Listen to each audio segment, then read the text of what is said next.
Good morning everyone, welcome back to the channel. My name's Kirby, as most of you, or some of you already know. And this is a day in the life of a mobile mechanic.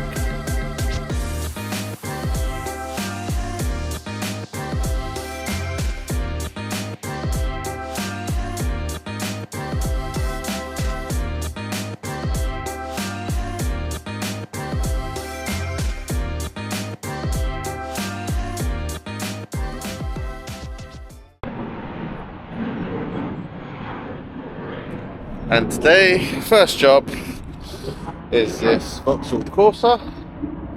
Just fitting for a full service. So we've got spark plugs, oil filter, air filter, pollen filter. Obviously the oil. Yeah, a little bit behind today because the customer forgot I was coming. So I've had to come to her work address, which is here at Heathrow. So yeah, we're just going to get cracking. Another busy day, trying to squeeze everything in and keep everyone happy. But yeah, let's go. Hoping as I take this coil pack off, the boots don't break because it's quite common on these. It's a bit stiff. There we go. Please excuse the noise of the planes. There's not much I can do about that. Got these gear wrench ratchets, and it comes with a load of extensions and lockable extensions. Really handy, but been using this little ratchet for a little while. Quite handy. So I've had the engine running a little while. And also obviously the customer has driven here, so the engine's nice and hot, so that should help with getting the coil pack out. Famous last words. Let's see if it'll just lift out. Needs a little bit of persuasion, just with a tool. So already it's starting to come apart.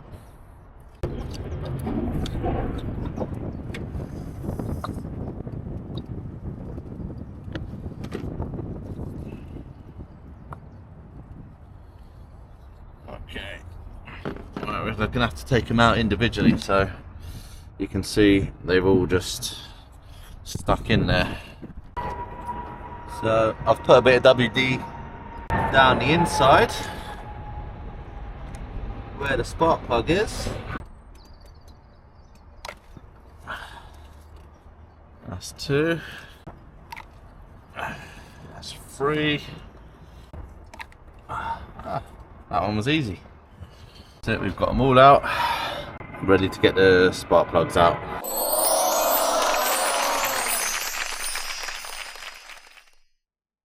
Alright, just to put all these springs and whatnot back. So the spring and the element goes in that way.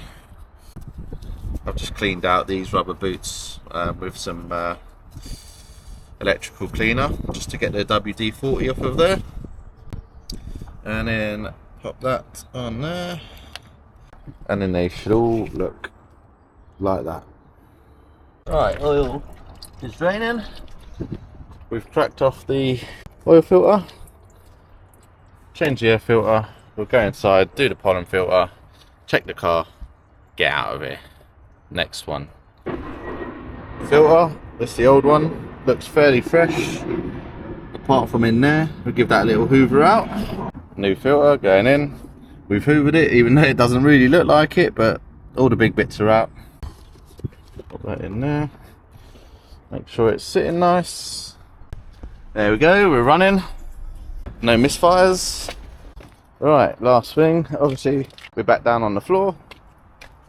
Pollen filter and a manufacturer for a change, making things easy. Just there, just a cover, and it's just up there. Yuck. There we go, nice new one, neatly in, not all scruffed up like some of them are. That one was actually put in all right, so yeah. And as you guys already know, we are using the Top Don RT Diag Pro. So it's just going to auto detect the car, get the VIN number. Sounds like it's found something. It's found it's a Corsa E. So it's just going to scan through the fault codes now. We've got one fault code in the engine control module so far.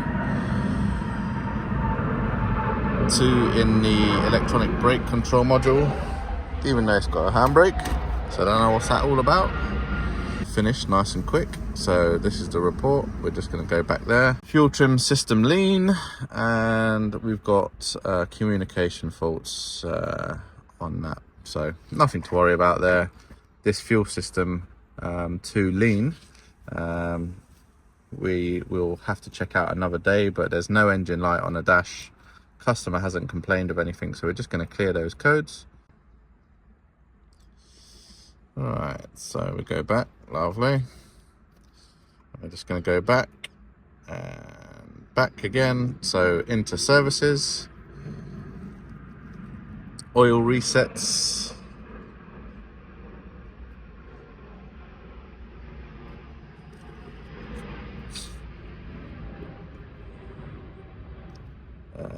Vauxhall,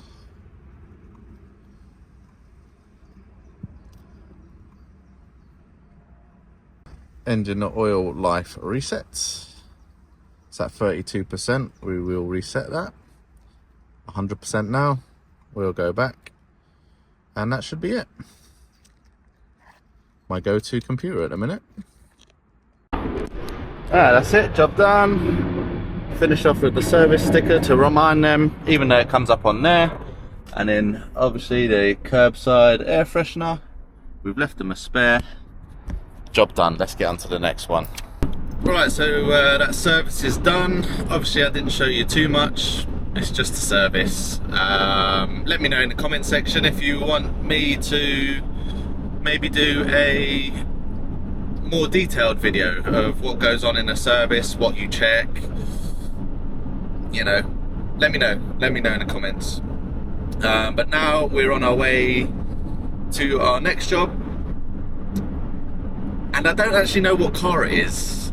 I think it's some sort of French import, possibly or a kit car. I'm not too sure. He rang last week, and he's got a coolant leak, so I'm not sure if I'm going to be able to film, but I'll try my best. And yeah, I'll see you there. Here we go. This is the little car. Accent name back. It's a micro and look what it's got there. Turbo. I don't think it's got a turbo on it, has it?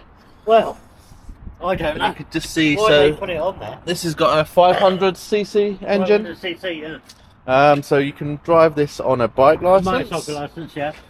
But yeah, we were just doing a pressure test, and at the minute, no signs of any leaks.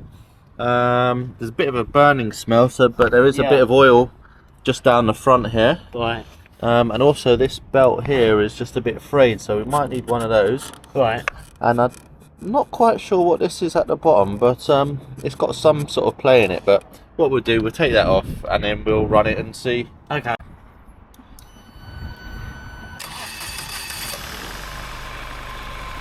Look at that.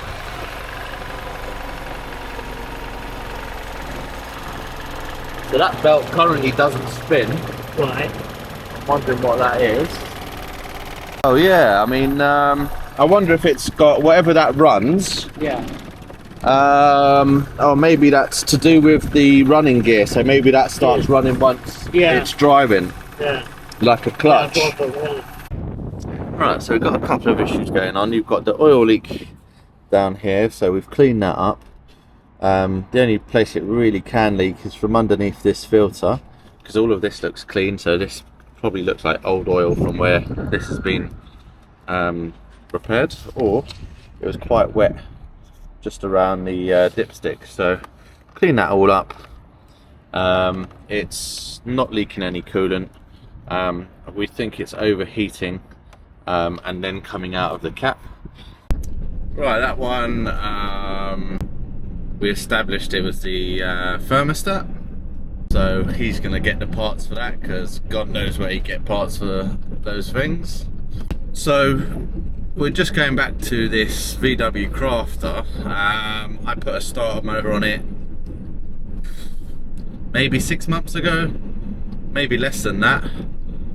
And then not long after that, he called me back saying it wouldn't start. I went round there. Initially, I thought there's oil dripping onto the starter motor, so I wasn't going to warrant it. But when I took it off, it all looked fine, and I ended up putting it on under warranty. But it's now gone again, and you know, there's got to be something what's causing these starter motors to fail. You know, I know we've got bad parts at the minute, but yeah, it's shocking. So I'm going to try a different brand, and then we're going to go from there, really. Probably won't film any of it. Like I said, I'll leave the video up here.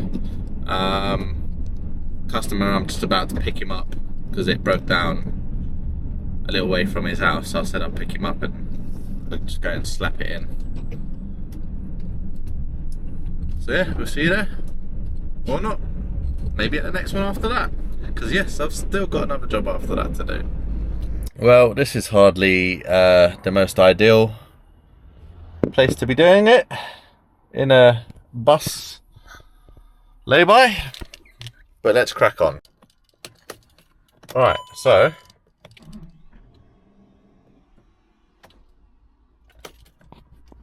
you can hear the thing spinning, but it's not engaging. So the new one's out, bit of oil on there.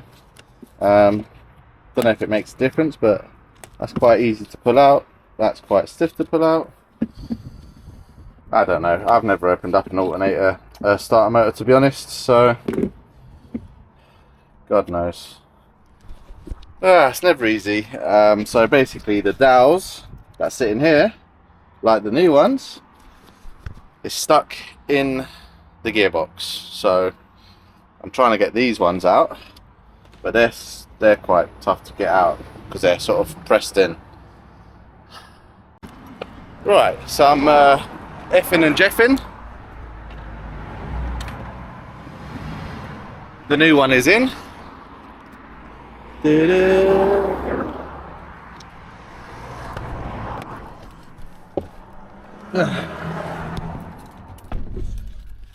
We are in.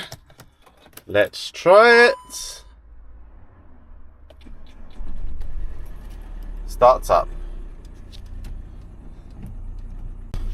Job done. Doesn't sound like the flywheel's rattling,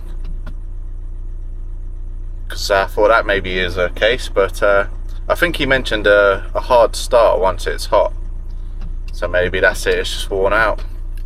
Oh, that reminded me of my AA days there, doing roadside breakdowns. Nothing like doing a job next to a busy, what's this, national speed limit, 50 miles an hour maybe. Gets the blood going. Right, one more to go. The time is 5 to 4. Right, last one. A little Fiesta. The one me and JP diagnosed last week with the master cylinder. And I don't want to get out of the van. Right, plan of action. I'll take this airbox out the way.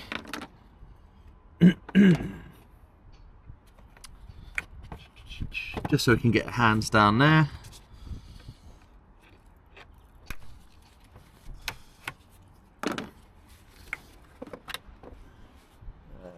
There's a pipe under here. So got slightly better access to get down to this side of the pipes, and hopefully on the inside it should be, if you can see, a couple of bolts there and there, and then I'm hoping it slides out that way. And look at that repair. I didn't do this repair, but it's a good one. Right, there we go, it's out. 2 bolts on the side are out. I had to take the actual pedal out. There's just a bolt that goes through the sort of pedal box, because it had this spring on it, and I couldn't get that off without taking that out. So there we go, we'll slide a new one in, job done. That was difficult, getting that back in. So basically, if you can just see where that bolt goes through, just up here. Let's see if I can get you a better angle. So that bolt goes through the pedal along there, and it's got the spring at the back. The spring goes over the back of the pedal and it goes into the master cylinder. But the problem is, there was so much tension trying to line that hole up, get the bolt in. I mean, it's taken me about 10 minutes, but you feel like it should be instant. But anyway, that's it. I've just got to attach the pedal now, put the bolts in, and bleed it up. Right, that's it. Bleed bottle's on. I've got my little Evian bottle connected just down there. So we've got the fluid dropping in.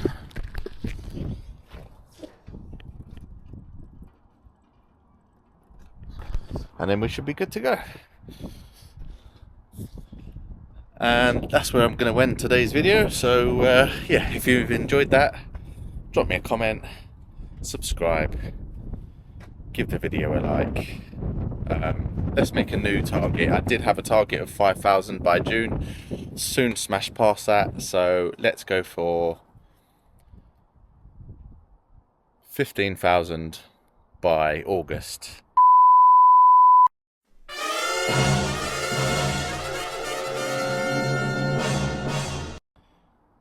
So yeah, help me along the way, hit the subscribe button, and we've got some exciting videos coming up very soon.